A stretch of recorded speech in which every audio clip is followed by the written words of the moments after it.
So here is my portfolio. This is my index page.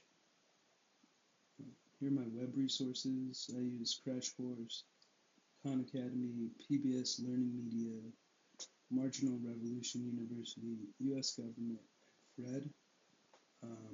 Most of these were designed for like an economics and government class, just to give students like media outlets like videos and different, especially from Khan, to kind of fill in the gaps of learning when it comes to like reviewing content for an economics or government course. I just felt like the accessibility of media can help multiple ranges of students. We can help students with learning disabilities who just can't focus in class, like having a more creative outlet to absorbing information, I think is beneficial for them in the long run, or even short run. Here is my website evaluation. These are my questions on the left. I think I embedded the questions in. I don't think I can't tell because this is the published page. And then I converted them to Google Sheets. I changed the outline from rows, like columns, columns.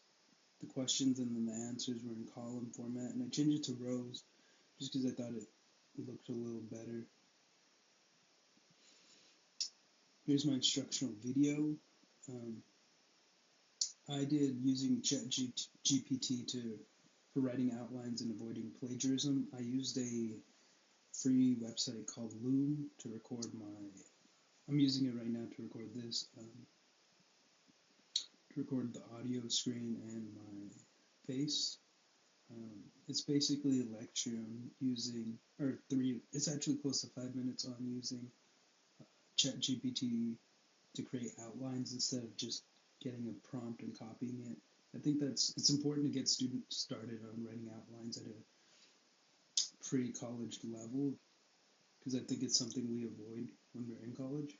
So I thought it was a good topic to kind of go over. Here's my grade book. Here's the formulas. Here's the formulas. So hard times for reading.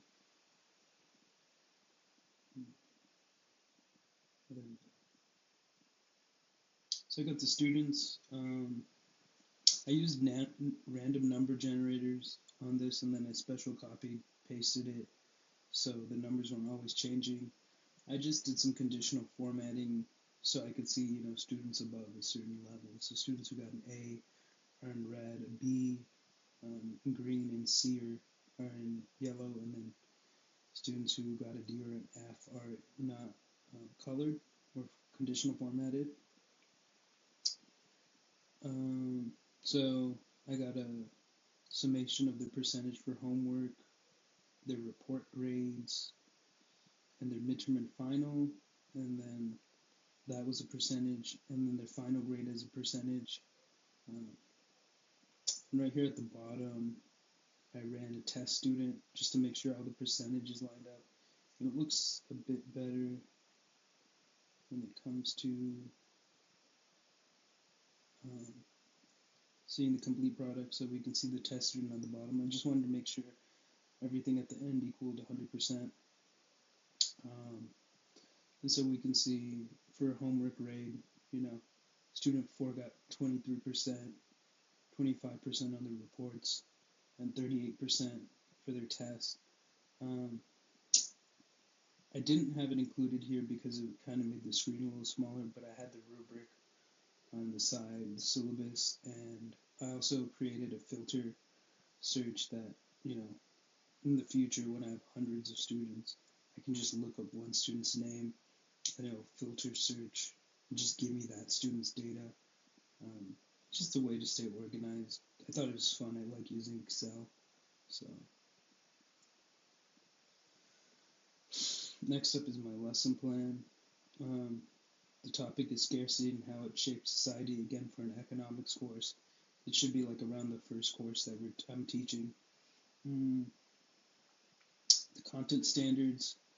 Um, Here's some of the content standards I'm using. The technology standards. A lot of it's just evaluating articles, collaborating with their peers to create maybe like a bit of a write up, share their viewpoints. I think viewpoints of multiple viewpoints using technology is the most important part. 15-minute lecture, 30 minutes of independent work, going over articles, um, answering some critical thinking questions on a worksheet, and then 10 minutes of peer sharing. And then the rest is here. I was a little confused about the part 3 questions, so I put some of them, but I'm not too familiar with Bloom's revised taxonomy or SAMR levels. Starting to learn about that, but I just put some of them. Here's my assistive technology. I had a hard time uh, linking the hyperlinks through a PDF or even a Word document, so I just copy pasted it, so I lost the format of the Word document, but the hyperlinks are still here, so I think that's the most important part. I had a chance to substitute for some special ed classes and special education classes, sorry. And these are just some of the technologies I thought. I think this one, Prolo, Quo, Vortex. I don't know if I pronounced that right at all, but I've seen that used, and it's a really cool one. It really helps nonverbal students communicate, or students who just any sensory or assistive technology disability. It really just helps them communicate with their one-on-ones, their instructional aides, and their teachers so much better. And it just creates a better flow in a classroom. I think it's a um, underrated technology. Here's my website. Again, I was a little unsure from the um, exemplars if this should have been a completely different page, but I put it on my portfolio page. Here's a picture of me. Here's my teaching philosophy. Um, Mainly, um, looking around the classroom and understanding the diversity in front of me, and you know, wanting to connect students to the real world through analyzing articles and critical thinking and sharing rather than building a structurally pure theoretical knowledge, which is great for academia, but not necessarily for a real world experience. Here's some resources: CLAP, LBCC, Resume Builder, Indeed, The Economist for articles, and LinkedIn. Just stuff that I think 12th graders should be familiar with. Here are my 2 lessons, some contact information on my office hours, and then just running along. Apologize. My observation, I did it, honestly, I observed a class at Cabrillo High School. I subbed for it for 2 days, and this observation is more of the downside of technology, I think. We just give students an assignment that's too big for them to grasp, and on paper it looks like a good idea, but the outcome isn't students walking away with something memorable. I think using technology in small bursts when it comes to like building a PowerPoint or presenting is better than big ideas. In my reflection, found some of the stuff fun, like the Google Forms. An area like that I need to work on is instructional video. I don't think it came out exactly how I'd like it, but I just need better ideas, I think, in the future. Thank you.